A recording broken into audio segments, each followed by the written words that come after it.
Well, Ulysses, it's one of our favorite episodes to do every week. Mailbag episode. Yes, and we're going to get a little bit funky with it because we're going to use our little handy YouTube imagery to help us out with it. So let's get started right now. You are Locked On Rays, your daily Tampa Bay Rays podcast, part of the Locked On Podcast Network, your team every day. Hello, my name is Kevin Weiss. I'm Ulises Sambrano. And we are the host of the Locked On Rays podcast, part of the Locked On Podcast Network. Thank you for making us your very first listen every day. Be sure to check out and subscribe to our YouTube channel at Locked On Rays, as well as all the other podcasting platforms. You can also find and follow us on Twitter and Instagram at Locked On Rays, and email us anytime, lockedonrays@gmail.com. Speaking of email, and before we get into a couple of mailbag questions and comments that we have, there is some roster maneuvering going on with the Rays roster as of this recording. Yandy Diaz dealing with a family matter, but Brujan gets the call up. The Rays, I think, Ulises, you're very happy that they've DFA'd Zach Birdie and selected Ben Heller.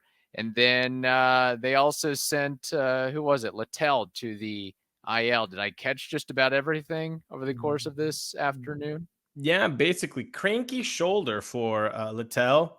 Birdie gets the axe, and I want to focus on this first because it is very rare to see Kevin Cash actually give you an answer about a player's performance when it didn't go well. For him to actually tell you, yeah, it didn't go well, it's very rare. The dude is like, never does it. It's like asking Neil Solondz to say something negative about the team. Like, you're not going to get it. But if you've paid attention to the post-game conference with Kevin Cash after the whooping of 20-1, when asked about Birdie, Kevin Cash was as honest and transparent as you could be about saying, yeah, that was a horrible outing. Like, that was not good. So if you didn't listen or watch the post-game interview, TLDR, Birdie was trash and had to get the axe.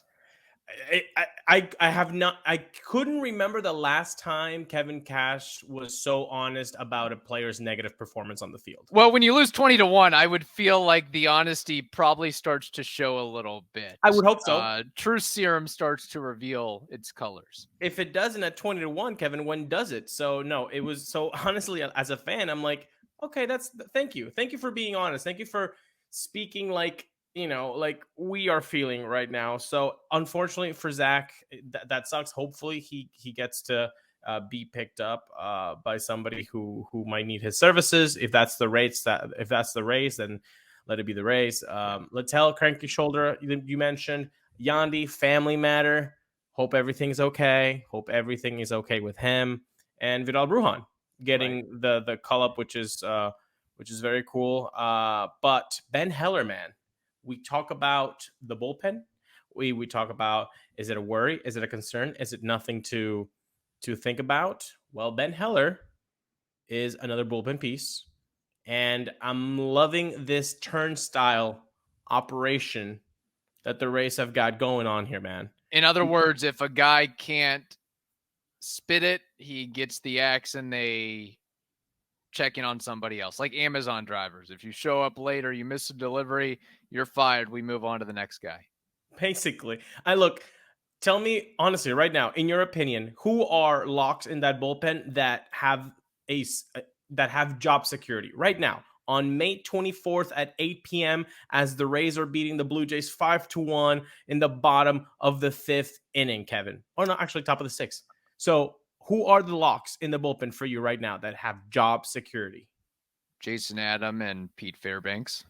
Nobody else, right? Not off the top of my head, quite frankly. I could argue Beeks and Poche if you twist my arm. I could go with those two. It's interesting. Ben Heller, I'm rooting for this guy because I love the stories of guys like him coming out of nowhere, 22nd rounder. And he actually, in his stint with the Yankees from 2016 to 2020, was really respectable and solid. I just think some injury issues piled up, and he's making would make his first major league appearance since 2020. So a feel good story. Hopefully things work out for him. I would think at some point the Rays might want to go and give Yanni Chirino some sort of shot or opportunity. That might be a conversation for a later date, but rooting for Ben Heller just because of what he's had to overcome and go through to make it back to the majors. As for Vidal Brujan, that is interesting because anytime Vidal Brujan, first off, if you look at his numbers in AAA this year, they're underwhelming. And that could be for myriad reasons, but it just makes me think that it's got to be really tough for a guy to have that taste, have that little bit of action in the majors, and then get sent down, and then get called up, and then get sent down. It's like one day you're eating at Burns, the next day you're eating at Ruby Tuesday. And it's just got to mess with the mind a little bit. And I would think that if bullpen issues continue to harp this franchise this season, I would not be surprised if Brujan gets the, I don't know, Jesus Sanchez treatment, where he and some other player is packaged up for a grade A, grade B reliever, whatever it may be.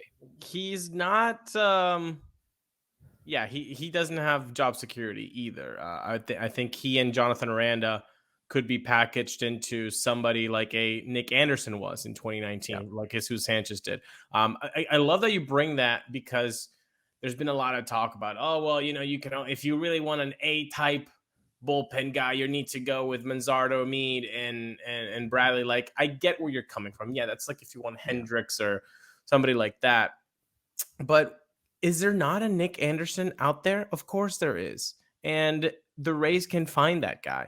And usually you can get him for a Jesus Sanchez type, which in 2023 could be a Jonathan Aranda plus a Vidal Brujan. Now, of course, people are always going to be saying, well, Jonathan Aranda could be the next bat that could explode, and which is true. And Vidal Brujan, with his so many position versatility and his speed, he could really be an impact player with the Rays. Yeah, of course so. But what is the need right now? And I think the need is very obvious that it's the bullpen and nothing else right now. So come the trade deadline, post-trade deadline, do you think Vidal Brujan is in a Rays uniform or on the 40-man roster? It depends on what is happening around there with injuries. Is everybody else healthy? Is Yandy still out? That would give me a little bit of a hesitancy before answering that for sure. Yeah, he's already 25 years old. It's crazy. It's like, I feel like we've been talking about Vidal Brujan as, hey, he's going to be a stud. He's going to make an impact since like 2019, 2020. Yeah. And it's just, he's never quite gotten over the hump for one reason or another. But hey, what I'm looking for him, depending on how long he stays up in the big leagues, bunt and run and play a bunch of different positions. Just bunt every time if you have to. I don't care. I mean, whatever helps the team, right? Whatever makes you feel good about your contributions, and what makes me feel good about the contributions to humankind is when I'm wearing my Birddogs, man. Yes. My goodness, they make myself just look better, feel great while wearing them. Okay, the fit is just incredible. The comfort, the stretchy fabric. I mean, not only do they make my legs great, but they make my whole afternoon just feel much more comfier. And number 3, the versatility. Okay, I went to Topgolf the other day. Guess what? I never done that in my life. And guess what? I had a terrific time. And I know that it was also because of the Birddogs, Kevin. So today, you have to go get yourself some Birddogs. And you can do that by going to birddogs.com/LockedOnMLB. And when you enter promo code LockedOnMLB, they'll throw in a free custom Birddogs Yeti style tumbler with every order. You heard me right. So again, go to birddogs.com/LockedOnMLB. Get something that will make you feel good. Okay. And don't forget to enter that promo code LockedOnMLB. They'll throw in a free custom Birddogs Yeti style tumbler with every order. Go to birddogs.com/LockedOnMLB today. All right, let's get into this question from Richard, a longtime listener and first-time question asker. He actually calculated the Rays' basic bullpen metrics since that blow up against the Chicago White Sox, and the numbers are ugly. And if you're watching on YouTube, you can see those compiled right there. Yeah, very good. He says, for the record, I counted openers as starters and bulk guys as relievers. I believe the starter ERA is a little under 3 during this same time frame, but they have only pitched roughly 53% of innings in this time frame. With all this being said, do you think that the Rays should tweak their pitching coaching to focus more so on the longevity of the starters? Over the past few years, it seems the injuries, burnout, turnover of the pitching staff is only getting worse. I know it is the Rays' way to get reclamation projects and fix injury-prone pitchers. Plus, we have always had that next man up mentality, but at some point we are going to run out of arms. As of right now, we have a playoff caliber rotation on the IL. Glasnow, who will be coming back, Springs, Rasmussen, and Boz. And I would hate to see our season be derailed by our unstable stable. Well, thank you, Richard, for the detailed email and being a longtime listener, first-time question asker. Please don't let it be the last time. But that's so cool that we still get longtime listeners that are approaching us for the first time with a mailbag question. That's really cool. Also, Richard, awesome work on this email. I mean, tremendous work here. Obviously, because of how we record stuff, the numbers that we have on the screen right now, they're not up to date. I believe he sent this last Thursday, so they're about 5-6 games after. For example, Chase Anderson is no longer a thing. We know that Littell is just going to hit the IL, and he most definitely has had more trouble than shown on the screen. But the point still remains. The numbers are not great. The numbers are not pretty. And when you go to how the bullpen is doing league wide, it's not pretty. I have the numbers right here. If for the Rays bullpen, they are 24th in ERA, 17th in WHIP, 12th in walks per 9, 30th in Ks per 9, 19 in hits per 9, 19th in home runs per 9. I mean, at best, those are mediocre numbers. At best. Right. So if best case scenario is you having an average mediocre bullpen, that's not going to cut it. I don't care. That's not going to cut it. You can tell me, but Sean Armstrong, but Colby White, but Andrew Kittredge. And you know what I hear, Kevin? I hear question mark health, question mark rookie, question mark health. Yeah.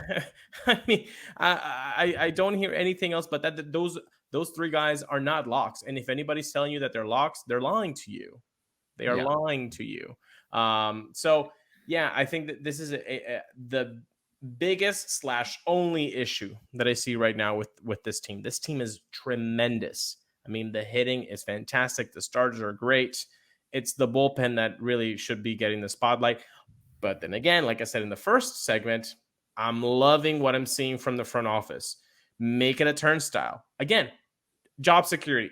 You say two guys, Adam and Fairbanks. I agree with those two. I think I can push for Poche and Beeks as also guys that have job security. Mm-hmm. If I want to be a little bit more of a reach, which means you've got 3 spots right there that you can just, okay, who's going to step up? Who's going to step up? Thompson, you're on the IL right now, right? So who, if somebody starts pitching better than he does he have job security now? If Sean Armstrong can take a job, if Ben Heller comes in, look, Ben Heller has 23 innings pitched in 2023 in AAA, and he's got 29 strikeouts. I just said that the Rays are the worst bullpen in Ks per 9. Yeah. If Ben Heller starts striking out people more than other bullpen arms for the Rays, he might take somebody else's job, and that's a good thing. And I know that, not saying this is locked on Ben Heller or anything, and it's been several years since he pitched in the majors last, but at least he has that experience and know what it's like, let alone pitching for the Yankees and all that entails compared to, throwing Kevin Kelly right into the fire, where this time last year he was pitching in Double-A. There's something that has to be said to that. Now, getting to the crux of Richard's question or point about the coaching staff extending the starters. I don't know. I don't think that's a coaching staff question. That's more of a trainer and front office question. And this has been a theme for years now. The third time through the order, there's not many Shane McClanahans out there. So third time through the order affects a lot of starting pitchers negatively. And I think that issues are going to pop up, like Neil Solondz very smartly pointed out on recent radio calls and broadcasts, that these shortened pitch clocks are going to do damage in terms of recovery time of pitchers and maybe expedite or inflate injuries to these types of pitchers. That could be something to look at. Now, my quick fix would be for the Rays to go out and find or develop or foster Colin McHugh types. Maybe in the offseason, go out and, not saying you have to go overboard, but give a 1 year, 2 year deal, 1 year plus a team option, club option, whatever it may be, $5, $8, $10, $12 million, and maybe get some guys that can give you more than an inning and 2/3, 2 innings, and kind of infill the roster with, you have your starters, maybe a bulk guy that can bridge the gap to the late 7th or 8th inning and then go from there. So that would be my first idea or initial idea. And maybe that's something that they can do or work with Yanni Chirinos. If they don't really truly see him as a starter, maybe mold him into that. Same with Luis Patino. Luis Patino, I don't know if he's ever going to be starter material. So maybe that's an option as well. Took the words right out of my mouth. I'm like, you don't even have to spend 5, 8, 10, or 12 million there for that, buddy. You can just get Yanni and Luis in a room and say, hey, this is how we're going to make you successful now. Look, we don't see you guys as starters anymore. We can see you as really successful 2 to 3 inning guys. I would still give Yanni more of an extended look as a starter, because I think he has proven that he can be a good, 5th solid starter for you. Luis, I do want him to get the Alex Colomé treatment. I've been saying this since last year in his player review. I think that's the most successful way. Use that slider, use that hard fastball for a whole inning and just let him just rip it. I think that would be a good use of his talents. But no, I think, there's so many arms in the Rays organization that could possibly fill that 2 inning, like the Jalen Beeks. Let's not forget, Jalen Beeks came in as a starter and it didn't work. And then they were like, okay, can you be a bulk guy? And then that didn't work. And they're like, hey, can you just get us 6 outs? And he can get you 6 to 7 outs. And that's where he's most successful. So maybe that's a way that they can look at it. But Richard, I have to agree with Kevin. I don't think it's going to be like, hey, now we need you guys to have more to get more outs from the starters. I just think that's just going to be a natural development. Shane McClanahan is getting 7 innings as we're recording because this. He has the talent to get through 7 innings. I mean, again, there's Shane McClanahan's and Tyler Glasnow's aren't growing on trees. I don't even think Taj Bradley will ever be that 6-7 inning. Well, I mean, I could be wrong, but I also don't want to be like, wow, 7 innings. Like, it doesn't happen that often. Like, Framber Valdez is throwing shutouts. Sandy Alcantara is throwing 8 and 9 innings. Like, it's not uncommon anymore to. I mean, it's less common than when we grew up. That's for sure. But there are still guys going 7, 8 deep, regularly. So I think that's going to happen with Shane McClanahan. As we're recording, he just finished his 7th inning against the Toronto Blue Jays, only allowing 1 run. That's awesome. Zach Eflin has shown that he can give you 7 innings this year. That's fantastic. And now we got Baby Giraffe coming in, who can give you hopefully 6 at the start and then hopefully get stretched out to 7.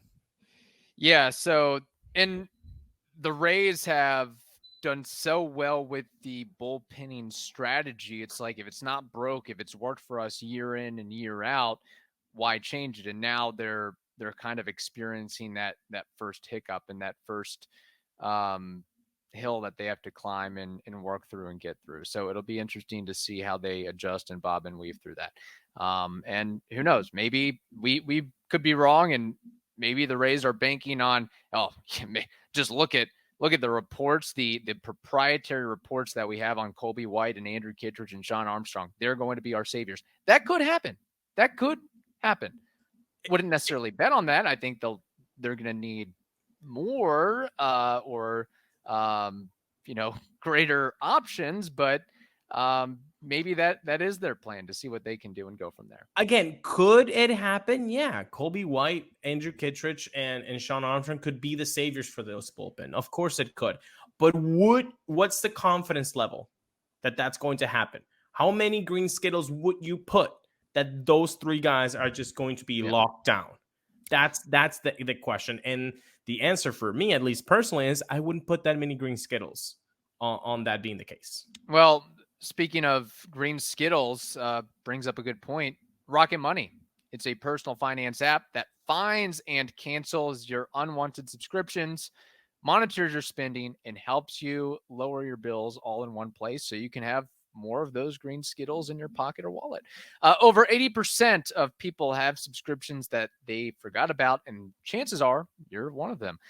Like that Stars app just to watch one single show, or that free gaming trial you never actually used, Rocket Money will quickly and easily find your subscriptions for you.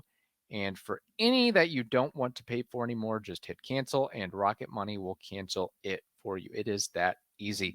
Rocket Money also helps you manage all your finances in one place and automatically categorize your expenses, so you can easily track your budget in real time and also get alerted if anything looks off. So stop throwing those green skittles away. Cancel unwanted subscriptions and manage your expenses the easy way by going to rocketmoney.com/lockedonmlb. That's rocketmoney.com/lockedonmlb. One more time so you don't forget. rocketmoney.com/lockedonmlb. Okay, this next question from Wilson revolves around Taj Bradley. Were the Rays messing with Taj Bradley's service time before making his call up recently? I think it's a factor. It's a factor. When you have a guy that is that talented, by just giving him a month away in AAA, you might just be giving yourself a whole other year of control / less expensive year of his services. So yeah, I think it's a factor. I don't think it's like the 100% reason why he was put in AAA. They said, it's a different thing for a pitcher to be on going every 5 days. Yeah. That just takes a routine, and he had really never been on that routine. So they gave him about a month, right? I believe about a month of worth of starts going in that rhythm. Also, I think they wanted him to work on some things. And if we see the bigger picture, Kevin, can you name the 5 starters that everybody was just raving about the Rays rotation before any pitch or any injury had happened? Can you name those 5 guys for me? Well, so many are hurt right now. It's hard to keep track. Glasnow, McClanahan, in no particular order, Springs, Rasmussen, and Eflin. Okay.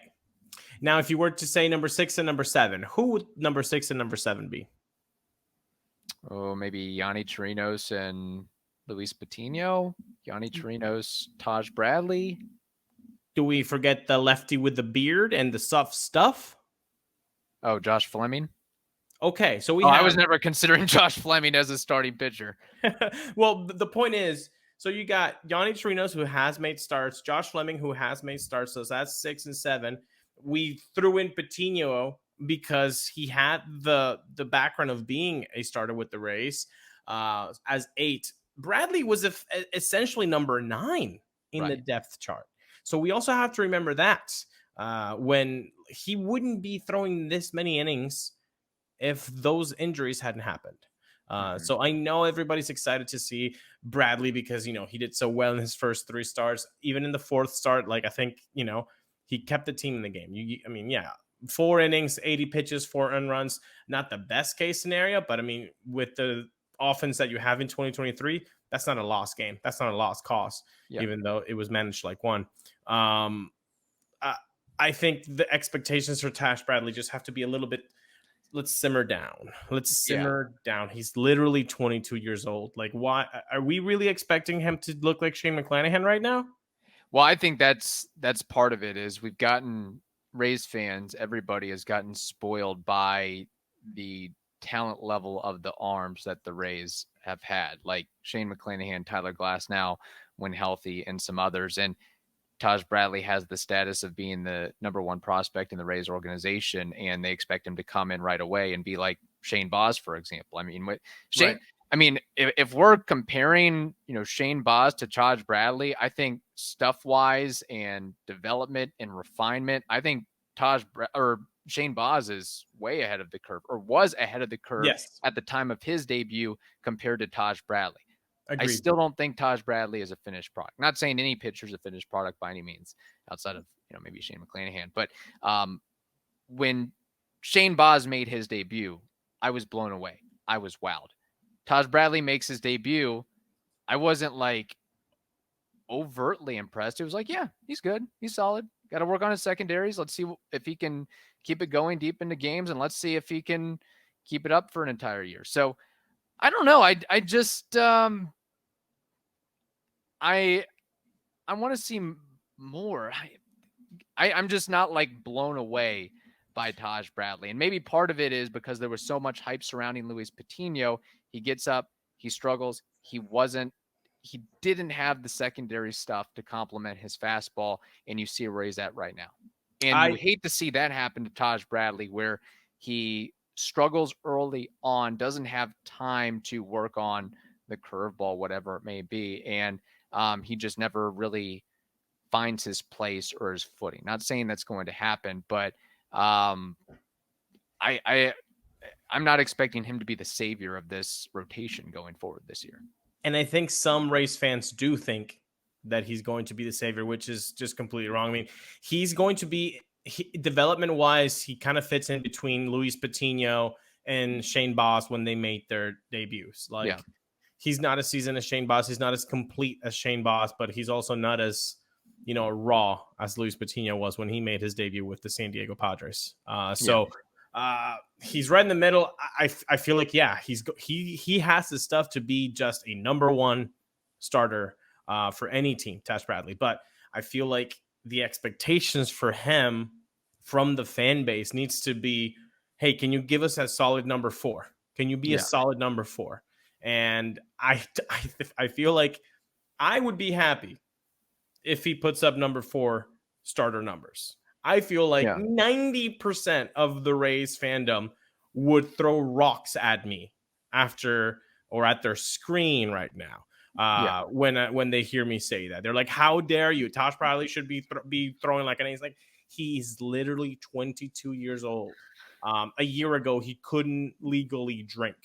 Mm-hmm. So I'm sorry. I think we need to taper down our expectations. Yeah. And also kind of tying in with that, Rays number 1 prospects historically, like Wander Franco. How do you the greatest prospect of our generation, basically, and now who's the next number 1? And I think there's kind of a pedestal or an expectations that's been set that the next Rays number 1 prospect is going to come right out the gate as an all-star and a great player. And that's just not the case. Can I tell you something real quick before we get out of here? Absolutely.